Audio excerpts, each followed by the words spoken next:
Magnata disfarçado não esqueceu a senhora humilde e seu gesto de bondade valeu mais que fortuna. Uma cidade inteira seria abalada por um segredo guardado por um homem que, sujo e calado, estava sentado num banco de praça. Ela, Dona Emília, não tinha quase nada, mas dividiu o que tinha, um pedaço de broa de milho, quente, recém-saída do forno. O que se seguiu não foi apenas uma surpresa, mas uma reviravolta que fez o vilarejo inteiro repensar o que sabia sobre gentileza e poder. Porque aquele homem, aquele que ela alimentou sem perguntar, guardava um segredo que ninguém ali podia imaginar. E quando a verdade veio à tona, Dona Emília foi a última a acreditar. Dona Emília acordou cedo, como sempre, com o cheiro de café coado e o miado da gata borralheira no quintal. A luz suave do sol entrava pela janela da sua cozinha, iluminando os azulejos antigos. Lá fora, a Vila do Sossego, com suas casas coloridas e ruas de paralelepípedos, começava a despertar. O sininho da padaria do seu Zé já tocava. Ela gostava daquele horário, mas naquele dia, a despensa estava quase vazia e a aposentadoria ainda não tinha caído. 3 dias de atraso. Ela tinha calculado tudo certinho, o fubá, o leite, o pouco de carne, e ainda assim não fechou. Faltava pouco, mas o suficiente para apertar. Dona Emília não era de reclamar, nunca foi. Tinha criado seus 2 filhos sozinha, bordado enxovais, e enterrado o marido com dignidade. Apertar o cinto era coisa que ela conhecia bem. Pegou sua sacola de feira de palha e o casaquinho de lã, e foi até a venda do seu Tonho. Voltou com pouco, um pacotinho de fubá, um ovo caipira e 2 bananas. Suficiente para passar o dia se racionasse. Ela já estava fazendo a conta na cabeça, metade da broa de manhã, um mingau ralo no almoço, as bananas à tarde, quando dobrou a esquina da praça principal. No banco debaixo da gameleira, havia um homem sentado no chão. Não era velho, devia ter seus 50 e poucos anos, mas estava maltratado. Calça suja, camisa desbotada, barba grande e mal cuidada, cabelo despenteado. Ele não pedia nada.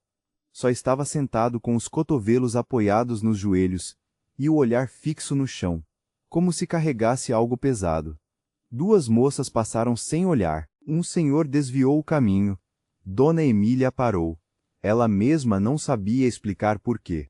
Tinha pressa, tinha pouco, mas algo naquele homem, talvez o silêncio, não a deixou continuar andando. O senhor comeu hoje? Ela perguntou, a voz suave, mas firme. Ele levantou os olhos devagar, olhou para ela como se a pergunta fosse estranha. Não a pergunta em si, mas o tom, direto, sem pena. Não, ele respondeu, só isso. Dona Emília abriu a sacola sem hesitar. Tinha acabado de assar uma broa de milho, cheirosa, quentinha. Partiu ao meio, a metade maior foi para ele, e tirou o ovo caipira do bolso. Ali na vendinha do seu Tonho tem um fogão a lenha, eles deixam esquentar água para um chazinho. O ovo pode cozinhar lá. É simples, mas sustenta. Ele olhou para a broa, depois para ela, pegou. Não agradeceu com palavras, mas a olhou de um jeito que Dona Emília nunca esqueceria. Era o olhar de quem foi pego de surpresa por algo que já não esperava mais encontrar. Ela acenou sem cerimônia e continuou andando. Não olhou para trás. Caminhou uns 20 passos quando ouviu um tilintar metálico seco, o som de algo pesado batendo no chão. Virou. O homem já estava de pé, se afastando na direção oposta. Ele não percebera que deixou cair algo. Dona Emília voltou, olhou para o chão. Era uma pequena chave, antiga, de latão polido. Ela se abaixou e pegou. Pesada, fria. A cabeça da chave tinha um brilho diferente do latão comum, mais denso. Ela ergueu os olhos. O homem sumira. Dona Emília ficou parada, com a chave na palma da mão, tentando entender. Aquela chave não combinava com a roupa surrada que o homem usava. Ficou ali mais um tempo. Depois foi para casa, colocou a chave na gaveta da cômoda, em cima do terço e da foto do marido, e tentou não pensar no assunto, mas não conseguiu dormir direito. Na manhã seguinte, viu um carro preto e silencioso parado em frente à sua casa e 2 homens de terno esperavam. Eles não pareciam estar lá por acaso. Dona Emília observou pela fresta da janela antes de abrir. O mais alto perguntou, com voz educada, se ela era a senhora que tinha ajudado um homem na praça 2 dias atrás. Ela disse que sim. Ele pediu que ela descrevesse o homem. Ela descreveu a roupa surrada, a barba, o olhar perdido. O homem de terno anotou, e perguntou se ele tinha dito algo, deixado algo, pedido algo. Dona Emília pensou na chave. A mão dela ficou parada. Ele não disse nada. Ela respondeu, só comeu, e foi embora. Não foi uma mentira inteira. Mas também não foi a verdade toda. Os 2 homens agradeceram. Entregaram um cartão com um número de telefone impresso, sem nome, sem cargo, e foram embora. Dona Emília fechou a porta e ficou parada.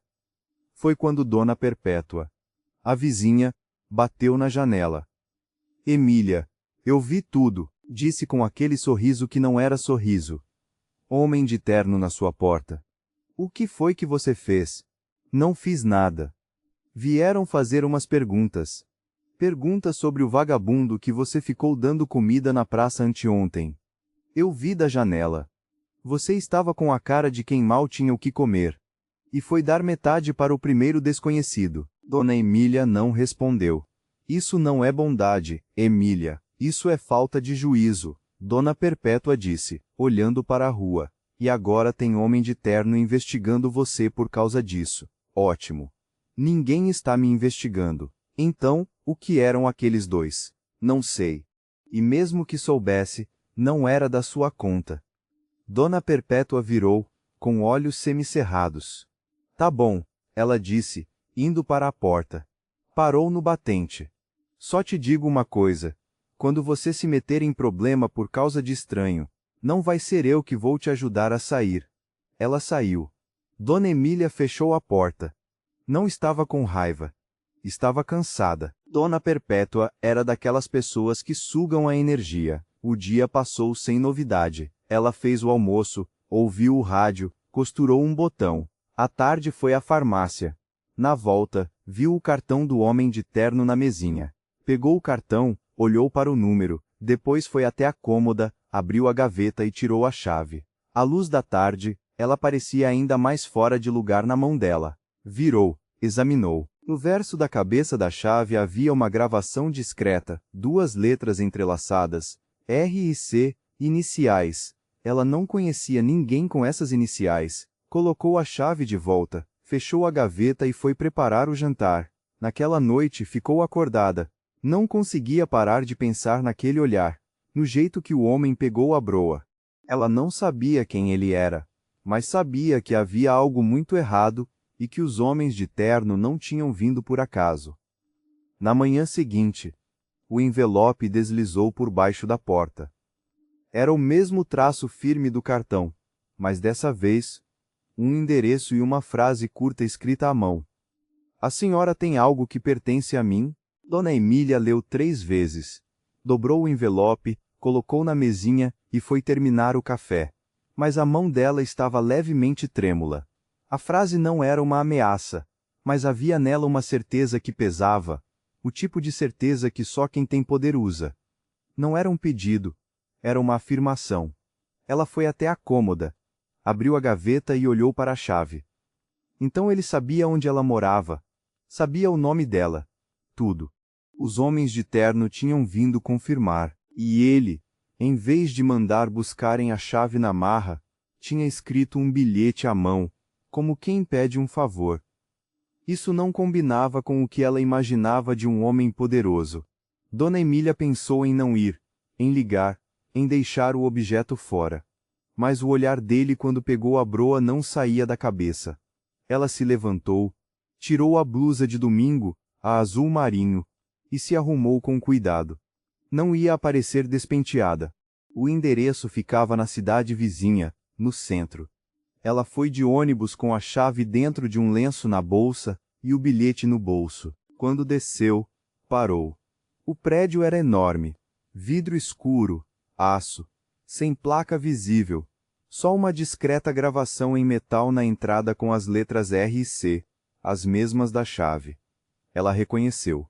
Havia um porteiro uniformizado que a olhou de cima a baixo. Dona Emília conhecia esse olhar. Boa tarde, ela disse. Tenho um compromisso aqui. Ele pediu o nome. Ela disse. Ele olhou numa lista, e sua postura mudou. Indicou o hall interno. A senhora pode entrar. A recepcionista vai te atender. Ela atravessou as portas de vidro. Por dentro, o prédio era sóbrio. Madeira escura, plantas reais, uma luz amarela. Uma recepcionista jovem se levantou. Dona Emília? Ela perguntou com um sorriso genuíno. Sim, por favor, me acompanhe. No elevador, Dona Emília olhou para a própria imagem. Uma senhora de cabelos brancos, blusa azul marinho, bolsa de palha no meio daquele prédio. Ela quase riu sozinha. A recepcionista a deixou numa sala ampla, com uma janela longa que dava para a cidade. Tinha uma poltrona, uma mesa com água e flores brancas. Dona Emília ficou de pé, olhando pela janela. Ouviu a porta se abrir, virou devagar, e por um instante, não reconheceu. O homem que entrou usava camisa simples de linho, calça escura, sapatos discretos, cabelo penteado, barba feita. Parecia outra pessoa, mas os olhos eram os mesmos, aquele olhar fundo, pesado. Ele parou a alguns passos dela. Obrigado por ter vindo, Dona Emília. Ela abriu a bolsa, tirou o lenço com a chave e colocou sobre a mesa. Vim devolver o que é seu. Ele olhou para a chave, não se mexeu para pegar. Essa chave era da casa do meu avô, ele disse. É a única coisa que ficou da minha infância na Vila do Sossego. Dona Emília não respondeu. Ele levantou os olhos. Eu sei que a senhora abriu mão da própria comida para me dar. Eu sei o quanto custou. Não custou nada. Ela respondeu. O senhor estava com fome. Ele ficou quieto. Indicou a poltrona. Disse que queria explicar quem ele era e por que estava naquela praça. Mas o celular vibrou. Ele olhou para a tela. O rosto mudou. Pediu licença, atendeu.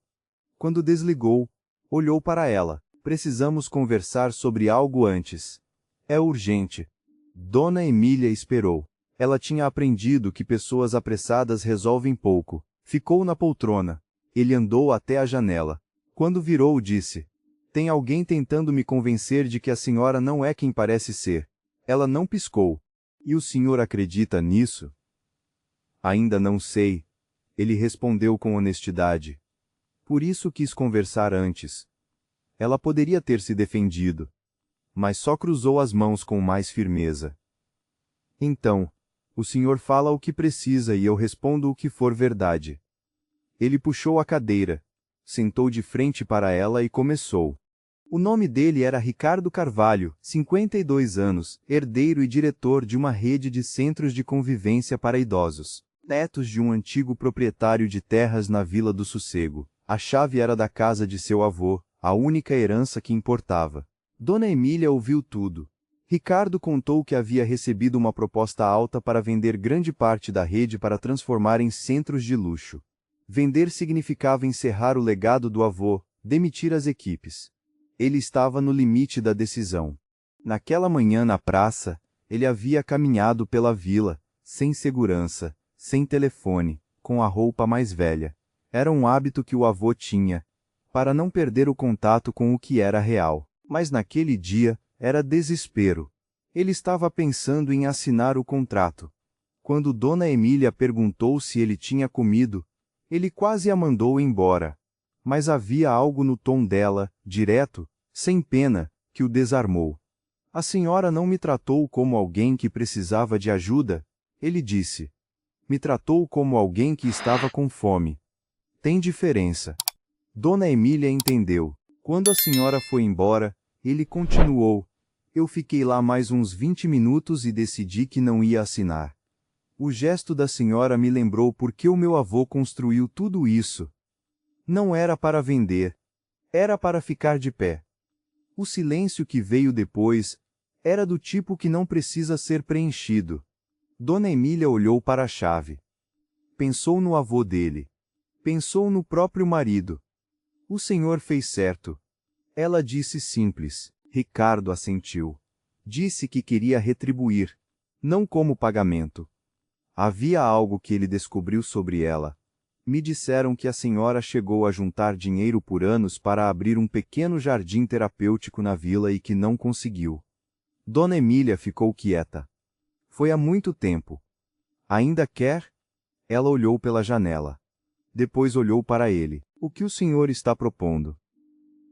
Ele ia responder quando a porta se abriu. A recepcionista entrou com um bilhete. Ricardo leu. O queixo ficou tenso. Preciso resolver uma coisa agora, ele disse. Mas quero continuar essa conversa. Pode voltar amanhã? Ela disse que sim. Na saída, esperando o elevador, viu pelo corredor Dona Perpétua conversando animadamente com um assessor. Dona Emília a reconheceu. O elevador chegou. Ela entrou. Ouviu o assessor dizer: Vou levar para o Dr. Ricardo agora mesmo. Isso muda tudo. Ela desceu em silêncio. Na saída do prédio, um bar na esquina tinha a TV ligada no noticiário. Na tela, uma foto. Ricardo de terno, com a legenda: Ricardo Carvalho, o visionário que cuida dos idosos da nossa região. Duas mulheres na calçada comentavam: Dizem que ele é neto do seu Raimundo Carvalho, aquele que construiu tudo na vila. Dona Emília parou na calçada, olhou para a tela e entendeu finalmente com quem ela tinha dividido a broa. Mas o problema era o que Dona Perpétua tinha acabado de contar lá em cima. E o que aquilo ia custar. Dona Emília não parou. Não chamou Dona Perpétua. O caminho de volta no ônibus foi longo. Ela tentava entender o que Dona Perpétua estava fazendo lá, o que tinha ido contar. E quanto dano uma mulher como Dona Perpétua conseguia fazer com meia verdade e muita confiança, a resposta era bastante. Dona Perpétua tinha um dom para misturar um fato real com interpretação, temperar com detalhe inventado e servir com sorriso. Era difícil rebater. Dona Emília chegou em casa, colocou a sacola na cadeira. Ela não tinha feito nada de errado. Tinha dividido uma broa, devolvido uma chave, aceito um convite e dito a verdade. Não havia nada que Dona Perpétua pudesse usar contra ela, mas às vezes basta a dúvida. No dia seguinte ela voltou ao prédio. A recepcionista a recebeu. A espera foi mais longa, quase 20 minutos. Quando Ricardo entrou, ele estava diferente, contido. Ele perguntou algumas coisas. Há quanto tempo morava na vila? A relação com vizinhos, parentes. Perguntas de quem está verificando. Ela respondeu: O senhor quer me perguntar alguma coisa direta? Ele ficou quieto. Me disseram que a senhora tem o hábito de se aproximar de pessoas mais velhas e sozinhas para pedir favores ou conseguir vantagens, que já fez isso antes. Mencionaram o nome do seu marido. Disseram que ele foi embora cedo e a senhora ficou em dificuldades, que foi por isso que começou. Dona Emília ficou parada. O nome do marido naquele contexto. Doeu. Ela respirou fundo. O senhor quer saber o nome do meu marido? Ela disse firme. José trabalhou 50 anos como marceneiro. Morreu sem dever nada a ninguém. E seria a última pessoa do mundo a aceitar que o nome dele fosse usado assim. Ela olhou nos olhos de Ricardo. Quem te contou isso conhecia o nome dele porque somos vizinhas há 40 anos, não porque a história é verdade. Dona Emília sentiu cansaço. Quem disse isso? Ela falou. Foi a Dona Perpétua. O silêncio confirmou. Eu não vou ficar aqui me defendendo de coisa que não fiz, ela disse. Mas se o senhor acredita, tudo bem. Não tem nada que eu possa fazer. Ela pegou a bolsa. Mas eu quero que o senhor saiba, eu não sabia quem o senhor era quando partilhei aquela broa, e se soubesse, teria feito do mesmo jeito, porque o senhor estava com fome e eu tinha comida. Ela se levantou. Ricardo disse o nome dela. Ela parou. Eu preciso de um tempo para pensar, ele disse. Tudo bem, ela respondeu e saiu. Os dias seguintes foram pesados. Ricardo sumira. Nenhum sinal. Dona Emília não ligou. Não ia implorar. Dona Perpétua, por outro lado, estava mais presente, com o andar de quem ganhou algo. Uma manhã, na padaria do seu Zé, ele a atendeu cauteloso. Todo mundo tá comentando, Emília. Dizem que você foi lá no prédio do Dr. Ricardo. E voa. Dizem outras coisas também. Ela não perguntou. Pagou e foi. Na calçada encontrou Dona Perpétua. Eu só fui lá contar a verdade. Alguém precisava fazer isso. A sua versão da verdade. Dona Perpétua. Dona Emília respondeu. Usando o nome do José. Dona Perpétua piscou. A máscara escorregou por um segundo. Depois endireitou os ombros e foi andando sem responder. Dona Emília ficou parada. Não estava arrasada, estava cansada. Ia seguir a vida. Não esperava que a verdade fosse aparecer tão rápido. 3 dias depois, numa tarde comum, Dona Emília estava regando as flores. Um grupo de crianças passou. Um menino tropeçou numa raiz. Joelho ralado, brinquedo espalhado. Aquele choro preso. Dona Emília largou o regador, se abaixou com dificuldade. Deixe eu ver, ela disse. Não é nada que água e coragem não resolva. O menino olhou com o lábio tremendo. Dona Emília limpou o joelho, pegou um band-aid da caixinha, que sempre guardou e colocou com cuidado. Ajudou o menino a recolher o brinquedo. Tá vendo? Pronto, pode ir. O menino saiu correndo. Dona Emília se levantou, pegou o regador. Não havia câmera, nem vizinho olhando. Dona Perpétua estava com a janela fechada. Era só ela, o jardim, e aquele gesto que foi só o que precisava ser feito. Do outro lado da rua, dentro de um carro escuro, Ricardo Carvalho assistiu a tudo. Ele tinha ido à vila sem avisar, movido por uma inquietação. As palavras de Dona Perpétua tinham ficado rodando. A dúvida é traiçoeira. Ele encontrou aquilo. Uma senhora de cabelos brancos se abaixando com dificuldade para limpar o joelho de uma criança que nunca tinha visto, sem hesitar, sem olhar em volta, com o mesmo gesto direto, sem cerimônia, que usou quando partilhou a broa. Ricardo ficou parado no carro. Depois pegou o telefone. Dona Emília estava fazendo o jantar quando bateram na porta. Abriu com a colher de pau.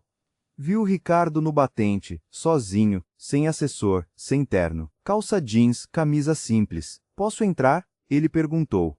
Ela abriu mais. Ele entrou, olhou em volta na sala pequena. A casa era simples. Móveis antigos, fotos, cheiro de manjericão. Nada precisava de desculpa. Ele sentou na cadeira. Eu soube o que a Dona Perpétua foi contar. Meu assessor achou estranho e me contou. Ela disse que a senhora tinha o hábito de se aproximar de idosos para conseguir doações ou pedir dinheiro e nunca devolver. Disse que a senhora tinha feito isso com 2 vizinhos. Dona Emília ouviu. Eu mandei verificar. Não existe registro, nenhum vizinho com queixa. Nada, porque não aconteceu, ela disse. Eu sei. Ele fez uma pausa, mas eu hesitei. Isso foi erro meu. Ela olhou para ele. Foi à cozinha, abaixou o fogo do feijão. Voltou. Sentou de frente a ele. Dona Perpétua. Ela disse. Passou a vida inteira achando que ser humilde é fraqueza. Que gente simples não merece coisa boa sem ter feito por onde. Não é maldade pura, é amargura. Tem diferença. Ricardo a olhou com respeito. A senhora não está com raiva dela? Ele perguntou. Estou cansada dela. Dona Emília respondeu. Raiva passa rápido. Cansaço demora mais. Ele quase sorriu. Ficaram um momento em silêncio. Eu vim porque quero fazer o que eu tinha proposto antes. O jardim terapêutico na vila. Mas dessa vez quero saber de você, não do que eu pesquisei. Me conta como era o projeto. Dona Emília ficou quieta. Então, pela primeira vez em muito tempo, ela começou a falar sobre aquilo sem segurar. O terreno baldio na beira do rio que quase conseguiu, as sementes que guardava em potes, as mulheres que toparam ajudar, as mudas de ervas medicinais que tinha escrito à mão num caderno de receitas antigo, O dia em que o dinheiro acabou, e ela dobrou o caderno, colocou na gaveta e não abriu mais. Ricardo ouviu tudo. Aquele terreno baldio na beira do rio ainda está disponível. Eu já verifiquei. Dona Emília abriu a boca, fechou. Não chorou, só olhou para ele. O que o senhor está propondo? Eu posso construir. Você toca. Dona Emília olhou para ele. Por que o senhor está fazendo isso? Ele pensou. Porque o meu avô construiu a vida dele cuidando da comunidade, tijolo por tijolo, e eu quase vendi tudo por cansaço. Ele olhou para ela. A senhora me lembrou que o que vale não é o que você acumula, é o que você deixa de pé. Pausa. Ele teria gostado de você. Ela não respondeu, mas algo no rosto dela afrouxou. Não foi sorriso, foi alívio. As semanas seguintes foram diferentes. Ricardo mandou uma equipe ao terreno.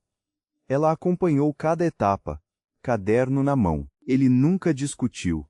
Dizia que ela conhecia a vila melhor do que qualquer agrônomo. As mulheres que ela havia reunido 15 anos atrás foram chamadas de volta. Algumas disseram sim na hora. Uma chorou. A Vila do Sossego foi percebendo o que estava acontecendo. A construção no terreno vazio. Dona Emília indo e vindo com o caderno verde. O carro de Ricardo parando na rua. Dona Perpétua percebeu, observou da janela. Uma tarde, Dona Emília passava na calçada. Ela abriu a janela. Então, era verdade. Dona Perpétua disse. Era. Dona Emília respondeu. Você vai abrir um jardim? Vou. Silêncio. Depois Dona Perpétua disse, com a voz que perdera a afiação. Eu fui lá falar com ele. Eu pensei que você estava se aproveitando. Dona Emília parou. Virou. Olhou para a vizinha. Não com raiva. Não com triunfo. Dona Perpétua, ela disse. Eu nunca precisei me aproveitar de ninguém, e você sabe disso melhor do que qualquer pessoa. Dona Perpétua não respondeu. Ficou na janela. E, pela primeira vez, não teve a última palavra. O recanto da Emília abriu numa manhã de sábado, sem festa, sem discurso. Dona Emília chegou cedo, abriu o portão, regou as primeiras mudas. As mulheres foram chegando, cada uma com o chapéu de palha bordado com um nome. Pequeno detalhe que fez mais de uma engolir seco. O primeiro evento foi um chá da tarde simples. As mesas de madeira enchendo, gente da vila, crianças brincando, um idoso que entrou com cara de cansaço e saiu com um buquê de lavandas e um sorriso. Ricardo chegou no meio da manhã, sozinho, sem aviso. Ficou parado na entrada. Dona Emília ouviu do canteiro, fez um gesto. Vem. Ele entrou. Sentou. Ela trouxe uma xícara de chá. Dessa vez eu não preciso dividir, ela disse com um leve sorriso. Tem para todo mundo. Ele ficou quieto e então sorriu de verdade. Foi um sorriso simples, daqueles que aparecem quando uma pessoa está exatamente onde precisa estar. Lá fora, a Vila do Sossego seguia o ritmo dela. As ruas de paralelepípedos, a padaria do seu Zé, o ônibus, as mesmas coisas.